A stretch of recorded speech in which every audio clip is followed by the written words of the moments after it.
Moi, j'aimerais réellement voir un grand projecteur, l'écran, la sonnerie. Excusez-moi, c'est flou parce que je suis au bureau en fait, j'ai trop de lumière. Les lumières là sont liées. Si je teins, on sera dans un noir total. Donc c'est pour ça que c'est flou. Les lumières, c'est pas les lumières que vous avez l'habitude de voir en fait. Voilà. Voilà, donc du coup, ça y est, j'ai parlé de pour moi, il y a Koubra qui a monté, il y a Koubra qui a dit, et qui a aussi parlé de la sécurité et l'habillement sur scène, tu vois, il y a Mayo aussi qui a partagé pour elle. Donc, tu vois, donc le thème ce soir, je ne sais quoi, c'est d'échanger les idées de qu'est-ce qu'on veut voir au concert de Poitiers. Oui, vas-y, Saïd. Ok, merci. Ok, merci à tous d'abord pour les interventions. Voilà, donc merci infiniment. C'est ensemble, on va arriver loin. Voilà. Oui. Donc, il faudrait qu'on puisse recueillir les idées de tout un chacun. Donc, chaque idée est la bienvenue.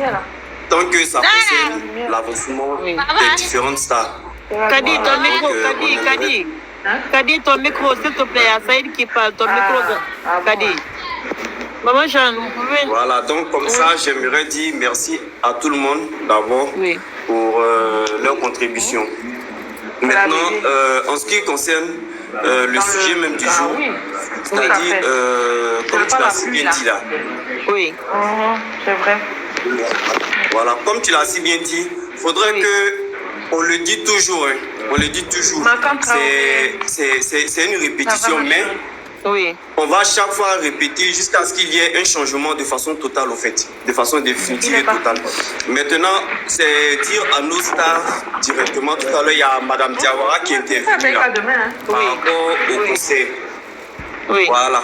Donc, comme ça, nous, on aimerait que nos stars ils ne fassent pas d'amalgame entre le concert et puis le grand sumo, au fait. Diawara qui a dit tout à l'heure, là, c'est quand on dit un concert, quelqu'un qui achète son ticket, ça dit il va pour un show. Il va pour un show et le show doit être chaud. Il ne va pas pour aller écouter à la bouche de telle personne ou de telle personne, tu vois. Souvent, même quand c'est comme ça, même là, il y a certaines personnes même qui se sentent lésées, au fait. Comment je n'ai pas acheté mon ticket et puis je vais venir assister aux éloges de certaines personnes, tu vois. Donc, que nos stars puissent corriger cette partie-là, parce que c'est une partie, vraiment, on parle de ça chaque fois, mais c'est très, très, très important, en fait. Donc, maintenant, les stars même doivent se mettre en tête que les concerts organisés, les concerts qui sont là, un concert, c'est une opportunité, c'est une occasion pour un artiste de se vendre, de se promouvoir lui-même. Vous voyez, c'est-à-dire l'artiste, il doit se vendre sur scène, au fait. Il doit se vendre sur scène de par sa prestation, de par sa prestation scénique, de par son répertoire, de chant. Voilà. Il y a tout un arsenal qui est là, au fait. Donc les concerts, c'est des opportunités, c'est des occasions données aux artistes de pouvoir se vendre, pas seulement en national, mais à l'international, au fait. Au jour d'aujourd'hui, là, avec l'avènement de la technologie, des réseaux sociaux, ça dit quelqu'un peut rester, comment on appelle ça, au Cuba pour regarder le concert d'un artiste qui se produit en Côte d'Ivoire ici, peut-être à Korogo, ou bien à Man, ou bien à Odéné. Quelqu'un peut rester aux Philippines et puis regarder le concert d'un artiste qui se produit à Danané. Quelqu'un peut rester au Japon. Donc quand c'est comme ça, il faudrait qu'ils se mettent dans leur tête qu'il n'y a pas de petits concerts. Un concert, c'est un concert. Un concert, c'est un concert. C'est vrai qu'on dit à leur manager de se mettre un peu en jambe, de bouger un peu, et puis à leur équipe technique de faire de plus de publications. Mais les stars même doivent savoir que leur canal de communication même là, c'est sur scène. Parce qu'à travers leurs prestations scéniques et leur répertoire de chansons là, eux-mêmes ils arrivent à se vendre à l'extérieur. De sorte que quelqu'un qui a regardé au Japon là puisse rentrer en contact avec leurs différents managers pour dire non, je viens de voir le concert de vos artistes. Vos artistes là, moi j'ai besoin de chez moi ici. J'ai besoin de chez moi ici. Mais parce quand un artiste vient... au concert, c'était du lourd. Donc Voilà, c'était justement parce que ce que j'ai vu dans le couloir lors du concert, c'était du lourd et ça m'a vraiment captivé. Donc j'aimerais que ces artistes-là viennent presser chez moi ici au Japon. Tu vois. Donc c'est pourquoi on insiste beaucoup sur la façon de presser lors des différents concerts. Il faudrait qu'il fasse la différence entre un programme, mais de par sa manière de chanter, elle donne l'envie à l'anglais, à quelqu'un qui ne connaît même pas l'Afrique même, un anglais typique, d'écouter sa chanson. De par sa façon de chanter, elle donne l'envie à quelqu'un même qui n'a jamais fréquenté l'Afrique, à un Français d'écouter sa musique. De par sa manière de chanter, elle donne l'envie à un Chinois qui n'a jamais entendu, ne connaît même pas le Mali même, d'écouter sa musique. Tu vois? Donc de par sa musique, Alicia Keys a aimé Oumou Sangaré. Et elle-même, elle a dit non, que Oumou Sangaré, ça dit, que Oumou Sangaré la compte parmi ses fans numéro 1 dans le monde. Mais Oumou Sangaré n'a pas fait de soumou. Si Oumou Sangaré passait tout son temps à faire les éloges des gens que Alicia Keys même ne connaît même pas même là. Elle n'allait pas voir Alicia Keys dans son truc en fait. Et elle a souligné un point qui est très crucial. C'est-à-dire qu'elle avait un concert. Et Alicia Keys était en studio. C'est-à-dire quand Alicia Keys a su que Oumou Sangaré avait son concert dans tel endroit là, Alicia Keys a fermé son studio. Elle a fermé son studio, puis elle allait assister au concert de Oumou Sangaré. Non, Madame Diawa, Madame Doumbouya, moi je te comprends. Tu dis Oumou Sangaré n'est pas griotte. Oui, c'est l'autre artiste qui est là. Elle veut être une artiste internationale. Quand tu veux être artiste international, là, on n'a jamais dit griot international. On dit artiste international. Donc quand on dit de savoir faire la part des choses entre le griotisme et puis le côté artistique, là, c'est deux mondes diamétralement opposés. Si tu veux évoluer de façon internationale, là, ton bagage de griotisme, là, pour ranger ça dans une valise et puis tu gardes à côté. On n'a pas dit de ne pas faire du griotisme. Tu peux faire ton griotisme après le concert. Quand tu finis ton concert, tu peux organiser un smooth privé où tu vas, tu causes avec tes bienfaiteurs, tes jatigi, tu causes avec eux. Là, ce qu'ils ont à te donner, là, ils vont te le donner là, en privé. Mais quand c'est sur scène là, c'est pas seulement que le Mali qui les regarde. Le Djelia, là, c'est seulement au Mali que c'est développé. Et le Mali et en Guinée que c'est développé. En Côte d'Ivoire, ici, là, nous, on peut dire que c'est lors des mariages, pour animer les mariages, que nous, on connaît ça. Mais au Bénin, eux, ils ne connaissent pas ça. Au Cameroun, eux, ils ne connaissent pas ça. Au Gabon, ils ne connaissent pas ça. Tu vas aller dans le Maghreb, ils ne connaissent pas le Djelia. Donc, si une artiste fait du Djelia seulement, que du Djelia sur scène, là, ne seront pas étonnés que sa carrière se limite en quelques pays seulement. Alors que notre artiste, même Bini, a dit qu'elle est une artiste. Alors que qui dit une artiste, là, c'est-à-dire tu vas au-delà de tes frontières. Une artiste, elle est internationale. Tu vas au-delà de tes frontières. Donc aujourd'hui, là, ils font leur concert aujourd'hui. C'est pourquoi j'ai pris l'exemple. Quelqu'un peut rester en Philippines et puis regarder leur concert. Si c'est seulement que du Djelia, là, moi-même, là, j'ai fait mon truc. Et puis bon, parce que Djelia, moi, c'est pas mon truc. Pas ma tasse. Donc, puisque elle-même, elle a dit qu'elle veut être une artiste internationale, une artiste confirmée internationalement, donc moi, je pense qu'on doit lui donner les moyens. Nos moyens que nous, on peut lui donner, là, c'est nos sages conseils pour qu'elle s'en inspire davantage, pour pouvoir donner le meilleur d'elle-même sur scène, de sorte à avoir plus de promoteurs, d'avoir plus de contrats. Au jour d'aujourd'hui, c'est les contrats de concert. Mais nous aussi, on veut que le plus grand festival à l'international.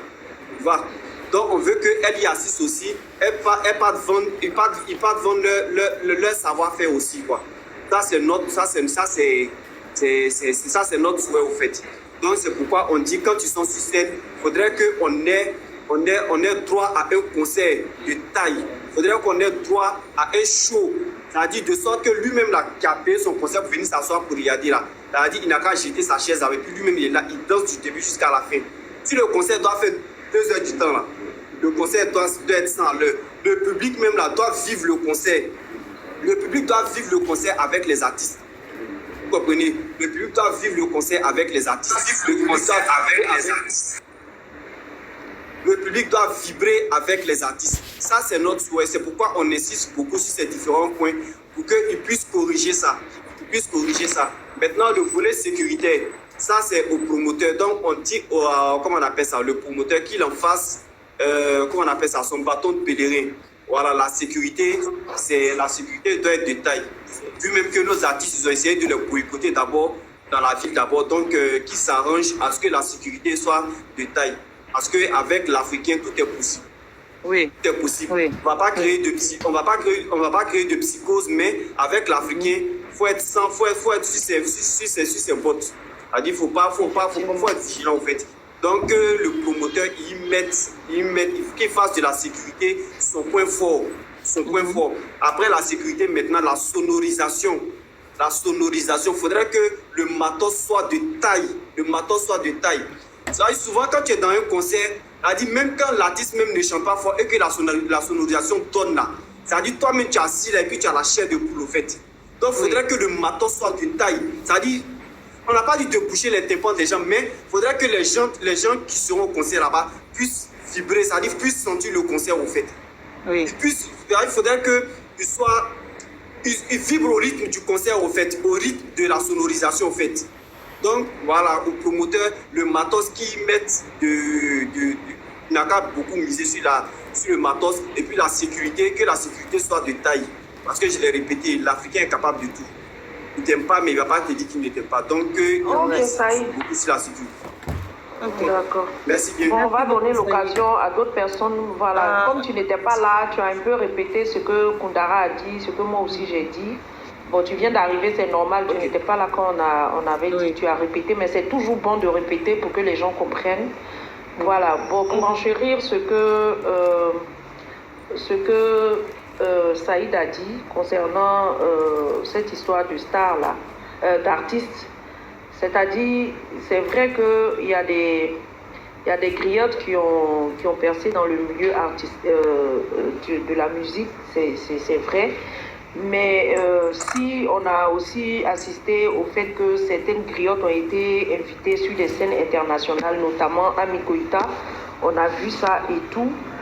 Mais aujourd'hui, je pense que Palmer est en train de mettre Bigini dans la catégorie des artistes, pas de griottes, mais des artistes.